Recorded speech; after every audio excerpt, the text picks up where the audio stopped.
이제 많이 익숙해졌어요, 우리 방송위원이.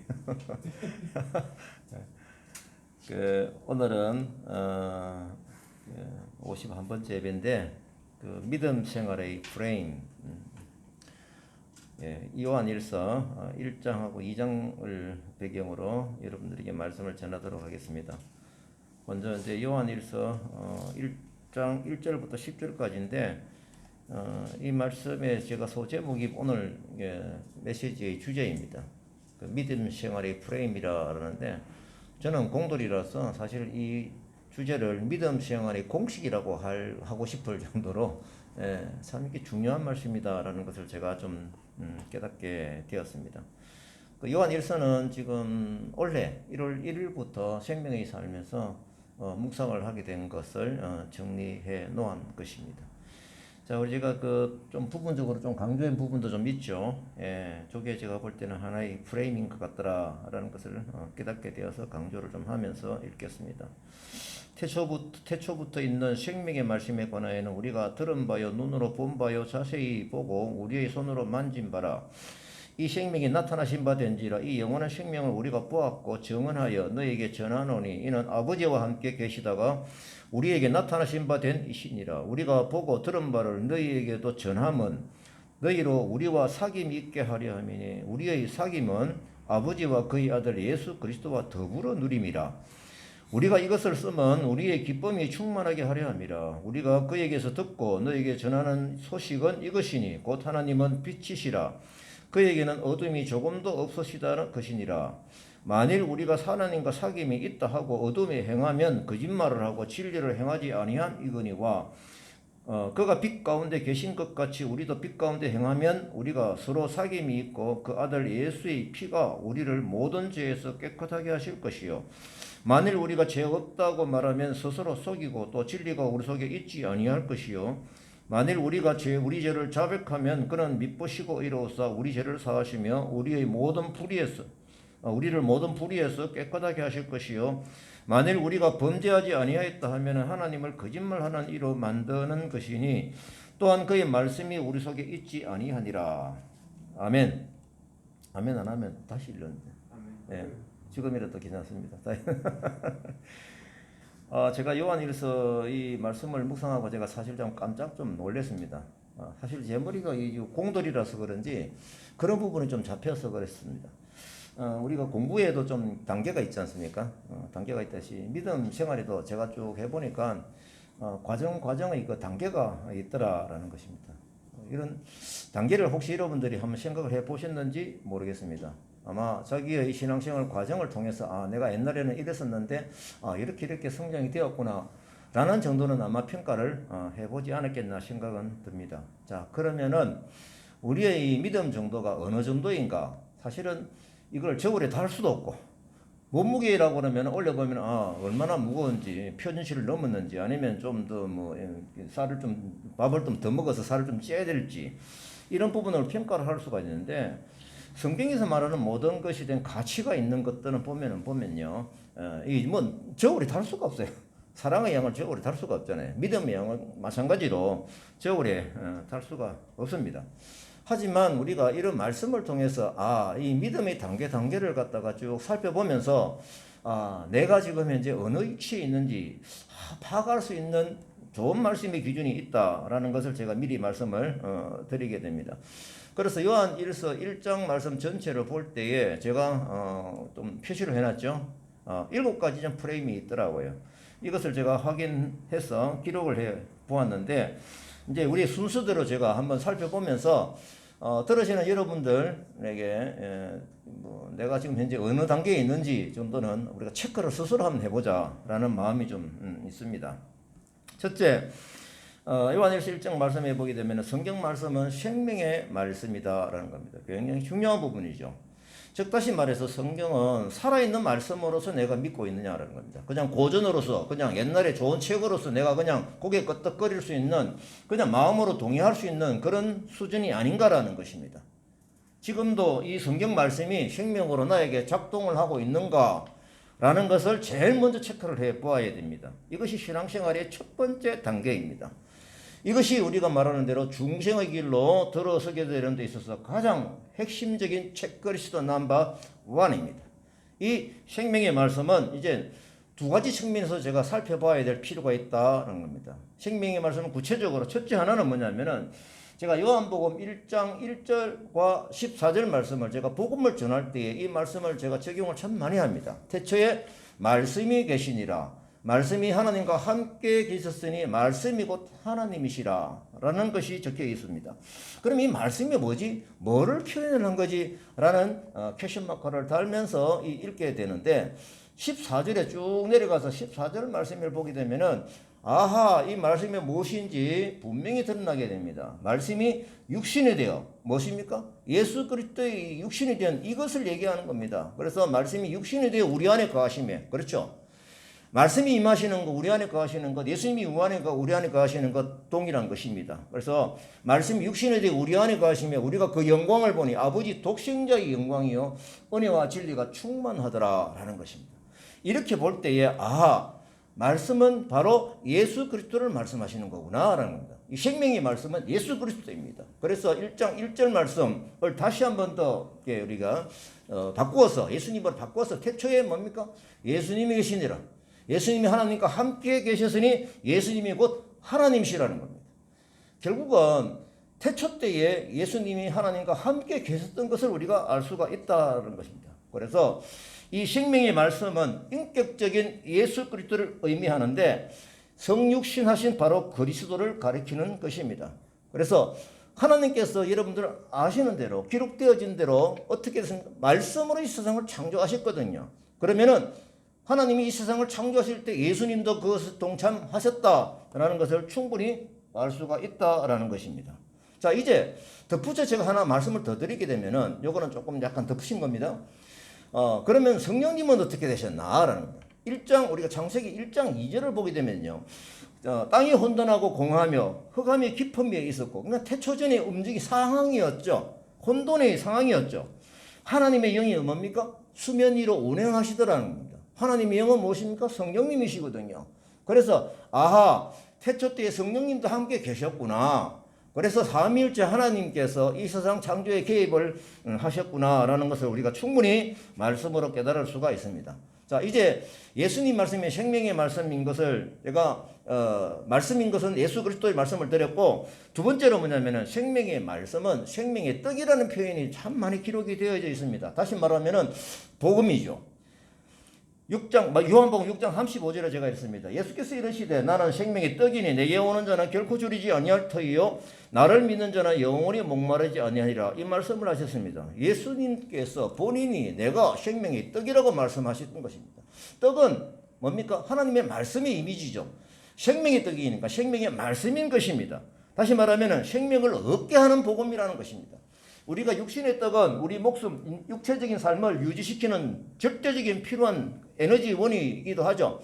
당연하게 우리가 영을 계속 살아있는 영이 살아 움직이게 되는 그런 에너지는 어디에서 얻느냐? 생명의 말씀에서 얻는 것입니다. 그래서 이 두 가지는 서로 대립되는 것이 아니라 상호 보완적인 것이라는 것을 꼭 기억을 하시기 바랍니다. 복음은 하나님의 살아있는 말씀이신 예수에 대한 본질적인 선포인 것입니다. 아멘입니까? 이것을 우리가 신앙생활의 첫째 단계에서 굉장히 중요하게 내 마음속 깊이 하나 가지고 있어야 되는 것이 바로 이 생명의 말씀인 것입니다. 두 번째 우리가 살펴본 것은 뭐냐면 이 생명의 말씀을 우리가 이제 어떻게 내 안에 작동을 하느냐라는 것입니다. 일단 우리가 말씀 뭡니까? 귀로 듣는 것이죠. 귀로 듣고 또 뭡니까? 눈으로 보게 되는 것입니다. 그리고 자세히 보고 우리 손으로 만진봐라 이 말씀을 하셨어요. 이게 두 번째입니다. 그래서 우리가 생명의 말씀은 늘 뭡니까? 듣고 또 눈으로 확인하면서 가야 되는데 중요한 것은 손으로 만지는 데까지 간 것은 이게 무엇입니까? 바로 말씀이 내게 적용이 되어서 체험이 되어진 말씀이죠. 우리가 일반적으로 사용하는 감정인 것입니다.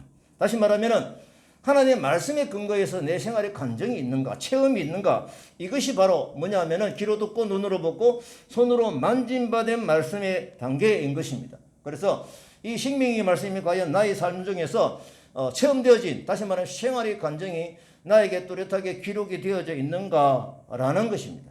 자, 여기까지 여러분들 두 번째 단계입니다.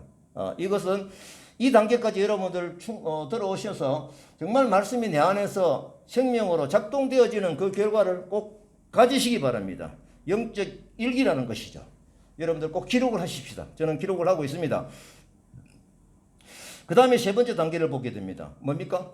이 영원한 생명을 우리가 보았고 정언하여 너에게 전하노니, 이게 뭡니까? 이 부분에서 제가 동사적인 의미로서 보게 되면 뭡니까? 보았다. 그 다음에 증거하고 전한다라는 겁니다. 결국은 체험한 것을 전하는 것이죠. 복음을 전하라는 말씀인 것입니다.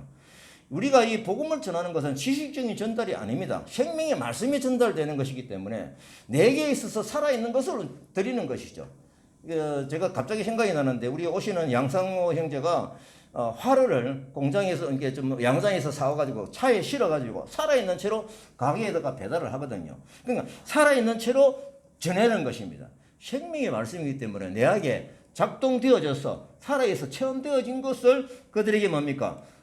증거하고 전하는 단계까지 가는 것이 바로 저는 보니까 세 번째 단계이더라라는 것입니다. 그래서 우리가 복음을 전해야 됩니다. 복음을 전하기 위해서는 내게 살아있는 말씀의 흔적이 있어야 됩니다. 자, 이제 네 번째 단계입니다. 뭡니까?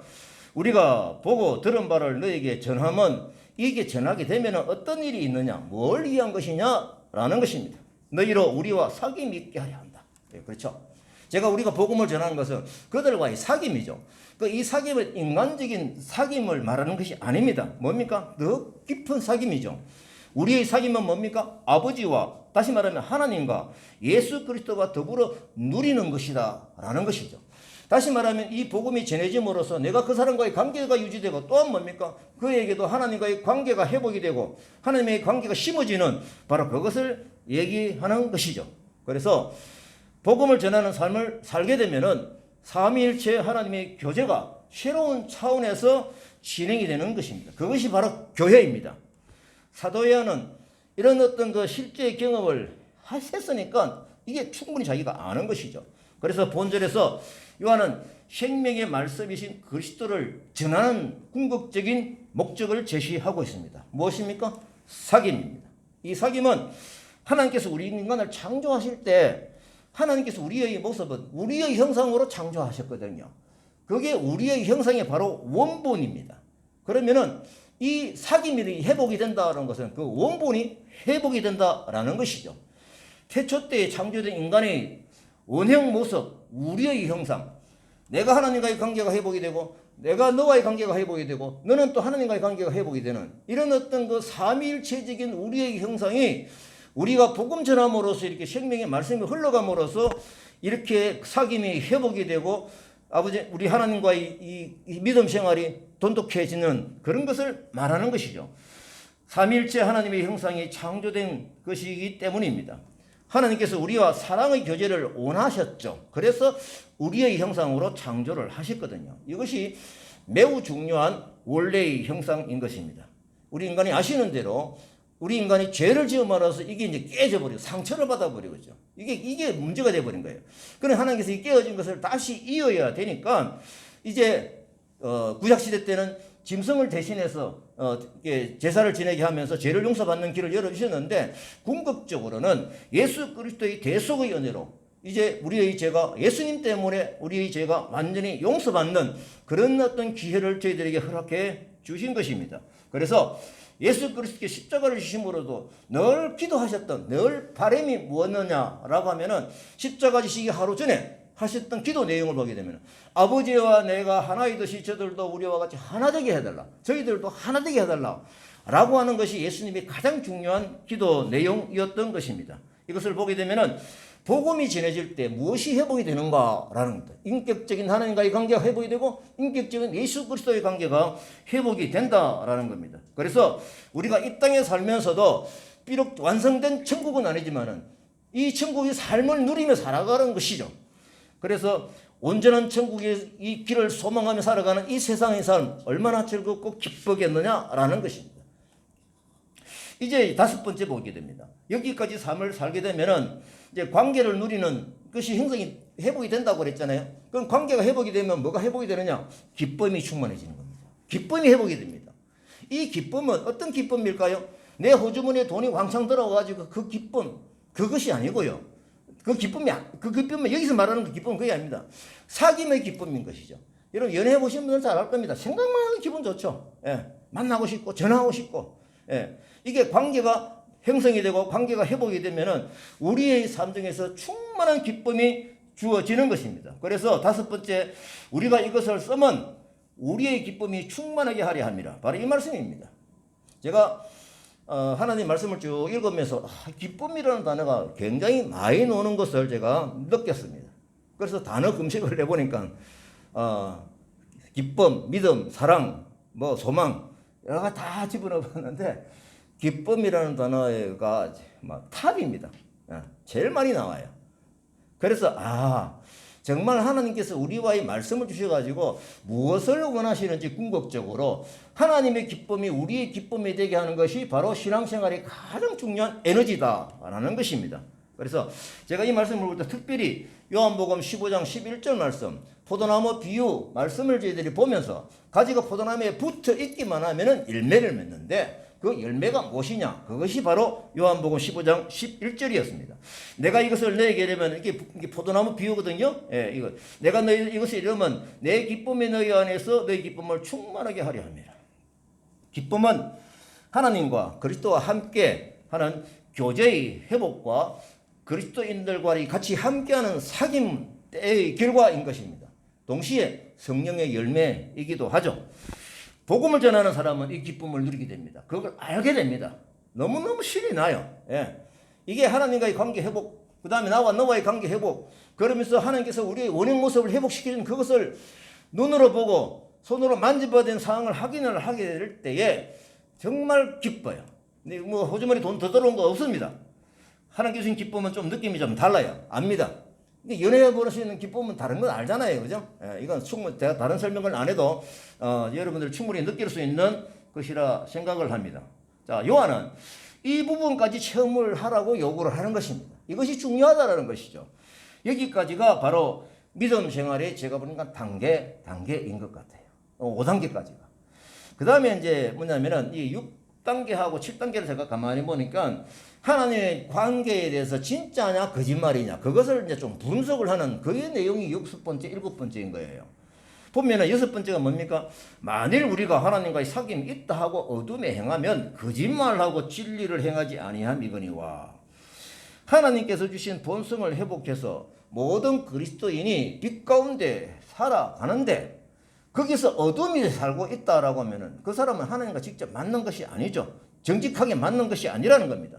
그래서 이 말씀을 보게 되면은 거짓말이다. 그럴 수가 없다라는 것이죠. 그래서 하나님은 빛이신 하나님이기 때문에 전제로 볼 때에 우리가 이 제된 삶에서 벗어나서 그분과의 사귐이 회복이 된다고 그러면은 우리는 이 빛된 영광의 삶을 살게 되는 것인데 어둠이 있다? 상황이 맞지 않다라는 것이죠. 그래서 하나님과 사귐이 있다고 말할 때는 진리 안에서 행함이 따라야 되는 것. 다시 말하면 햇빛이 있는 곳에 나가야 햇빛을 느낄 수 있듯이 그늘에 앉아가지고 햇빛을 빛이 있네 라고 멀리서 쳐다보면은 바로 어둠에 있는 자와 똑같다라는 것입니다. 그래서 하나님과의 사귐은 이렇게 결과적으로 반드시 기쁨으로 드러나게 되어 있다라는 것입니다. 그 다음에 마지막 7번째인데요. 이것은 굉장히 중요한 교리의 바탕이죠. 굉장히 중요하죠. 뭡니까? 우리도 빛 가운데 행하면 우리가 서로 사귐이 있고, 지금 아까 말씀한 다시 반복을 하는 거죠. 그 배경에, 사귐의 배경에 뭐가 있느냐라는 것이면은 그 아들 예수의 피가 우리 모든 죄에서 깨끗하게 하신 것이다. 하나님과의 사귐 회복은 결국은 사랑으로 이 땅에 오신 예수 그리스도의 피 흘리심으로 인해 가지고 내 죄가 용서받게 되어서 그 관계가 회복이 되는 것이다라는 것입니다.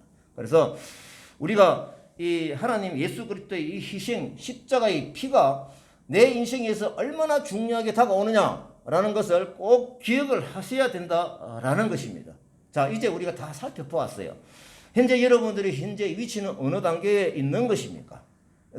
우리가 생명의 말씀을 믿고 들어오는 이 자리에서 우리가 실천이 없다고 그러면은 이 실천이라고 하는 여러 가지가 말씀을 드렸잖아요.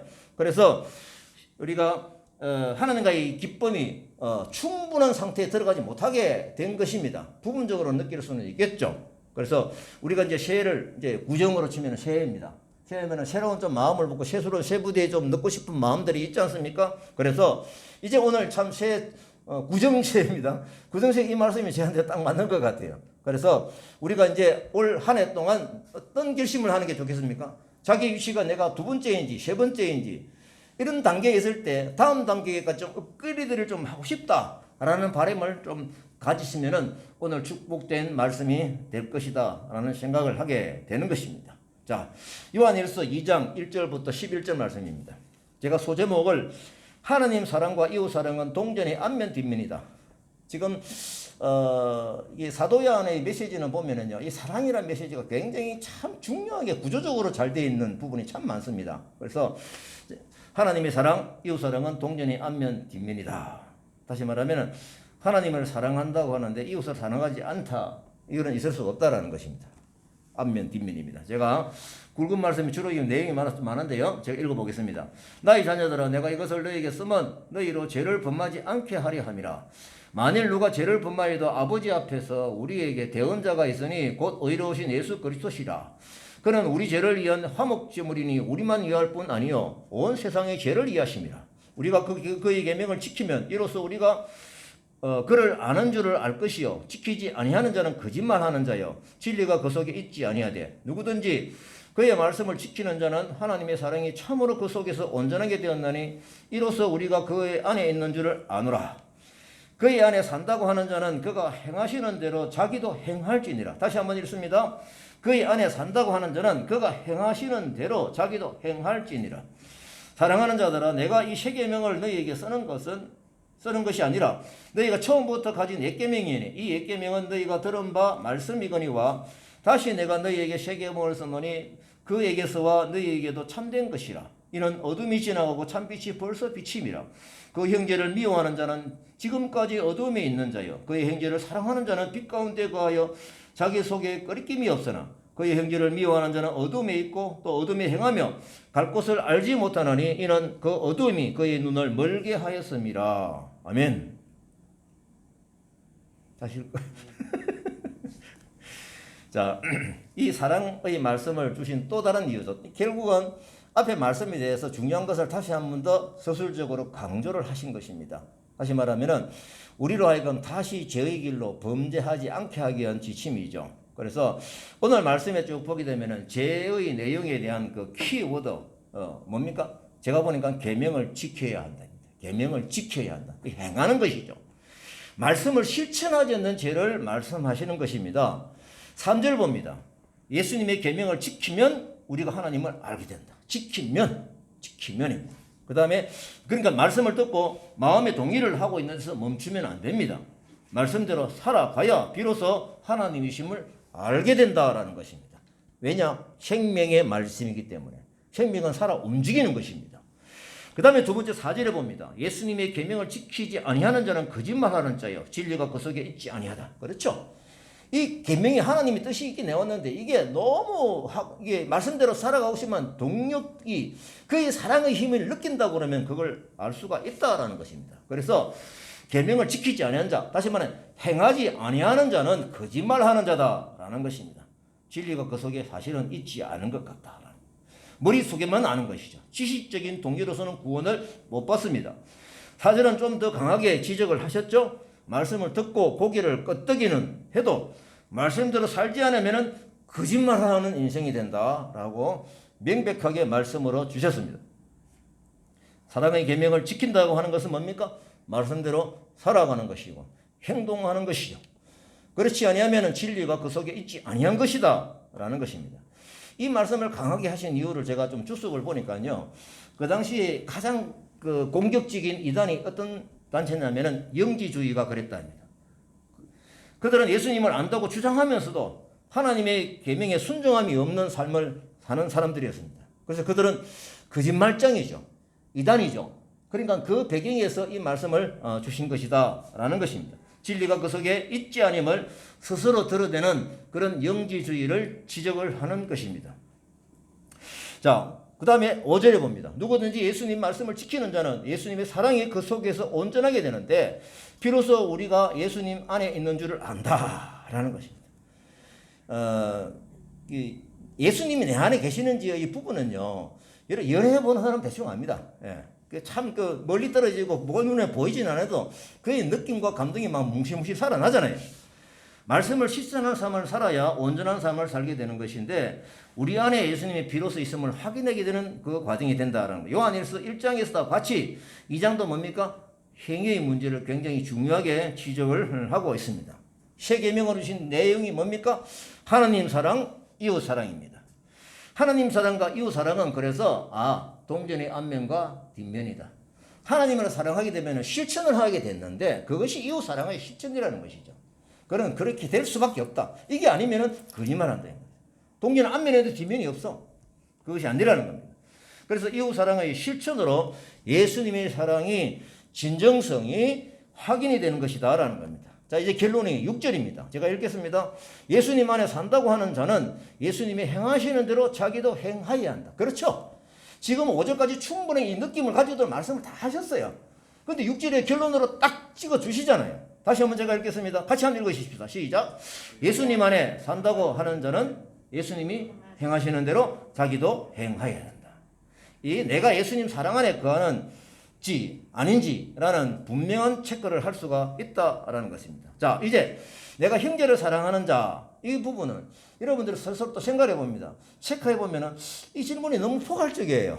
사랑의 무게를 탈 수도 없고 이게 뭐지? 내가 사랑하는지 안 하는지 이걸 잘 모를 수가 있어요. 그러면은 제가 이 부분을 갖다 거꾸로 다른 잣대를 한번 대보면은 좀 쉽게 파악을 할 수 있겠다. 무슨 뜻이냐입니까?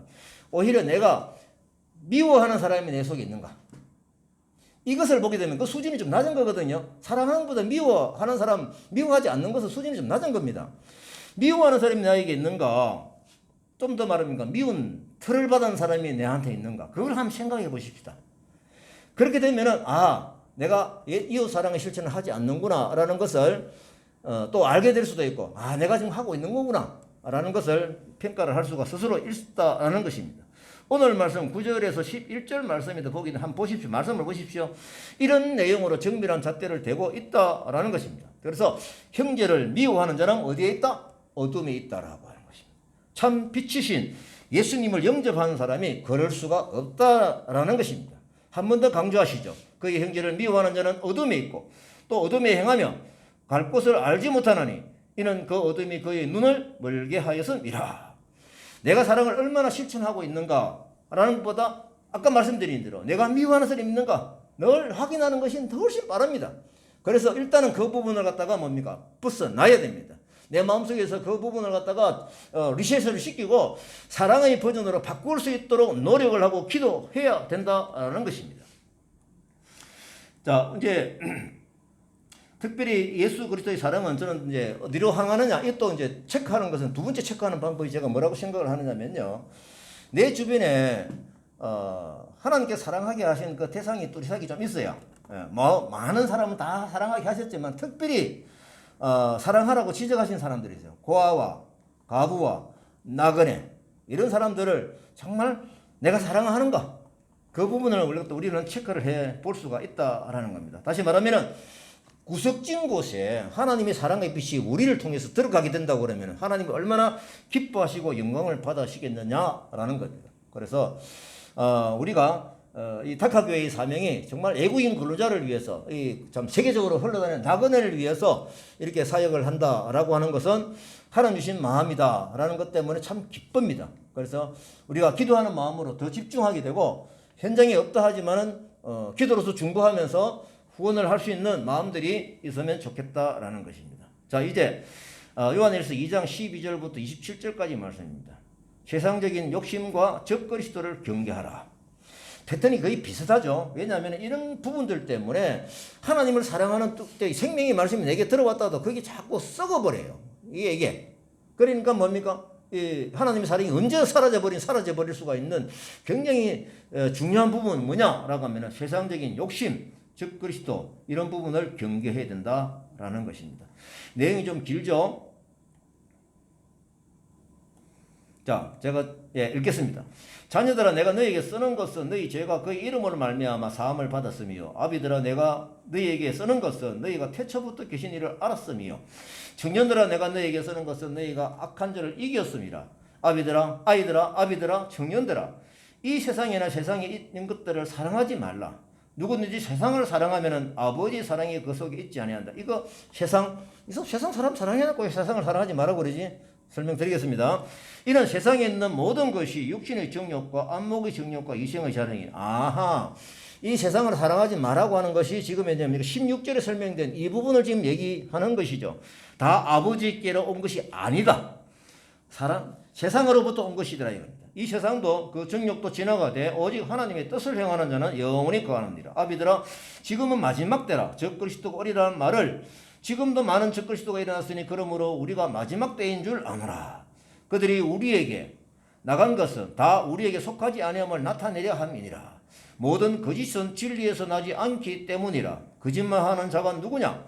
예수께서 그리스도이심을 부인하는 자가 아니냐? 아버지와 아들을 부인하는 그가 적 그리스도니 너희는 처음부터 들은 것을 너희 안에 거하게 하라. 그하면 너희가 아들과 아버지 안에 거하리라.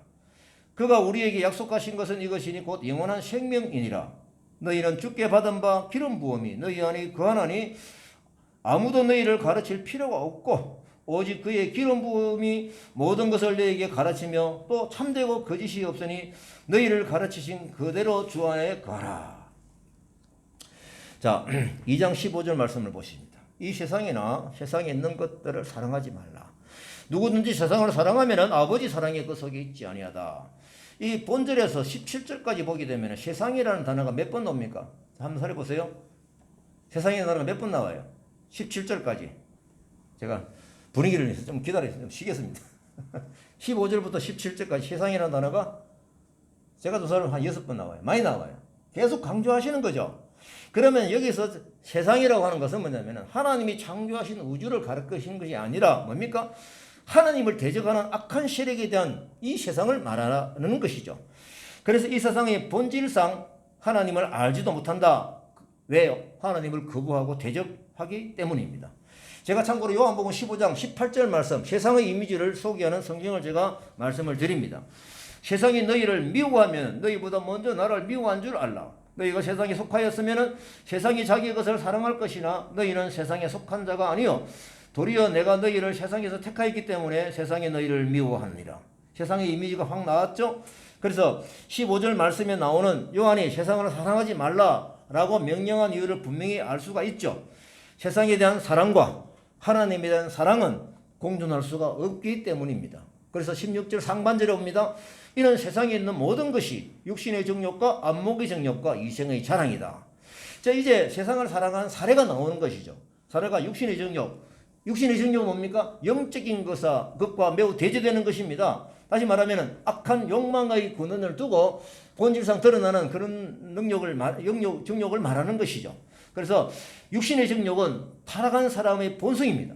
하나님을 대적하고 자기 만족만을 구하는 그 자세를 의미하는 것이죠. 두 번째 안목의 정욕은 뭡니까? 외적인 것을 보면서 그 유혹을 일으키는 것을 따라가는 안목의 정욕대로 살아가는 삶인 것입니다. 그래서 대표적으로 성적인 욕망은 모든 사물을 탐닉하는 욕망을 의미하는 그런 부분들이 안목의 정욕의 대표적인 것입니다. 그 다음에 이생의 자랑은 무엇입니까?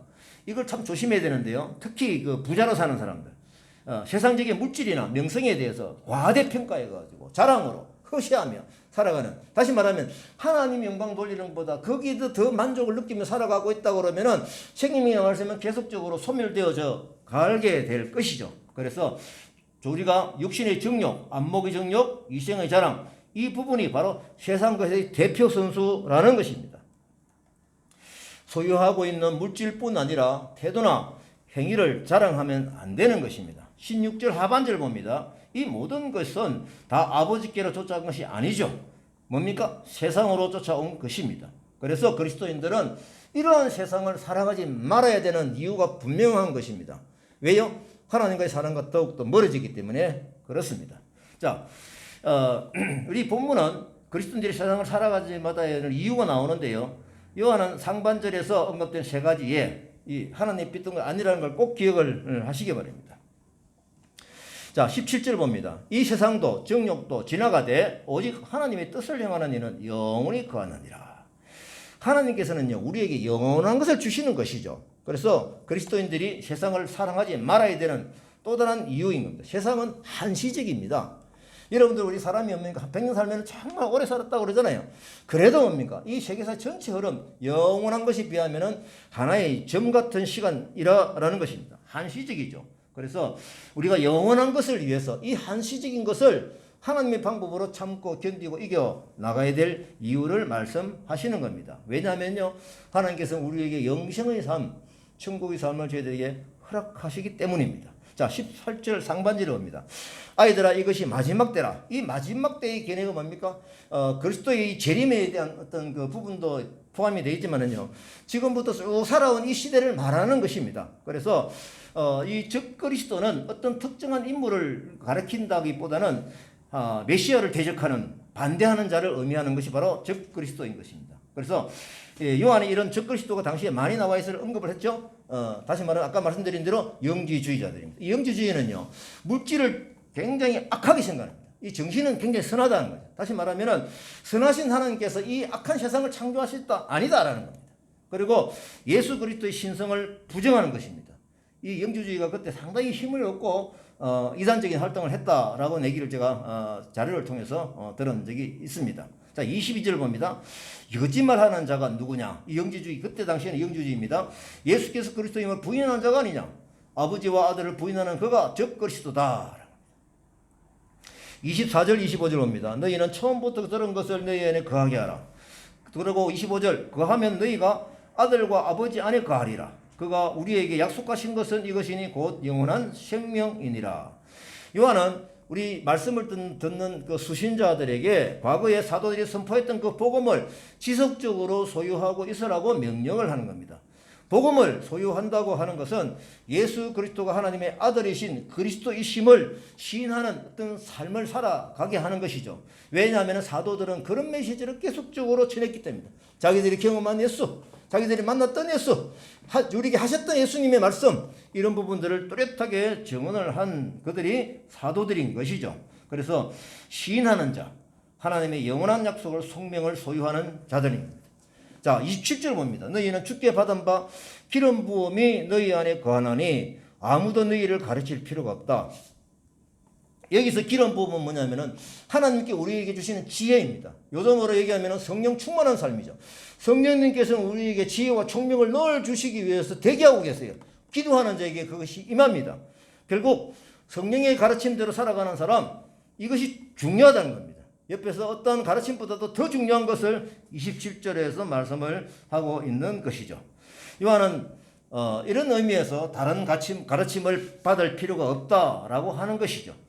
이 당시에 이단적인 어떤 그 경고의 말씀을 다시 하는 것이죠. 자, 27절 중반절에 봅니다. 오직 그의 기름 부음이 모든 것을 너에게 가르치신다. 이게 바로 성령께서 우리에게 모든 것을 다 가르쳐 주신다는 말씀입니다. 제가 요한복음 16장 13절 성령님이 하시는 일을 적어봤습니다. 그러나 진리의 성령이 오시면 그가 너희를 모든 진리 가운데로 인도하시리니 그가 스스로 말하지 않고 오직 들은 것을 말하며 장래일을 너에게 알리시리라. 아멘. 이 아멘 소리 이용 다시 하겠습니다. 우리 같이 합시다. 시작.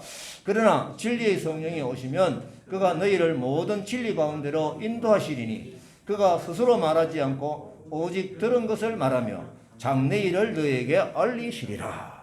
그만큼 성령 충만한 삶을 살아가야 된다라는 것입니다. 성령 충만은 참되고 거짓이 없으신 주님 안에 거하는 굉장히 중요한 방법인 것이죠. 그래서 삼위일체 하나님께서 우리를 지금 똑바로 쳐다보고 계시며 기다리고 계시며 준비하고 계시고 우리가 마음의 문을 열기만 하고 그분의 뜻대로 살아가기만 한다고 그러면은 내 안에서 성령께서 춤을 추면서 활동을 하시게 된다라는 것입니다. 아멘입니까? 아멘한 삶을 살아가십시다. 감사합니다. 오늘 우리가 이 말씀을 기억을 하면서 결국은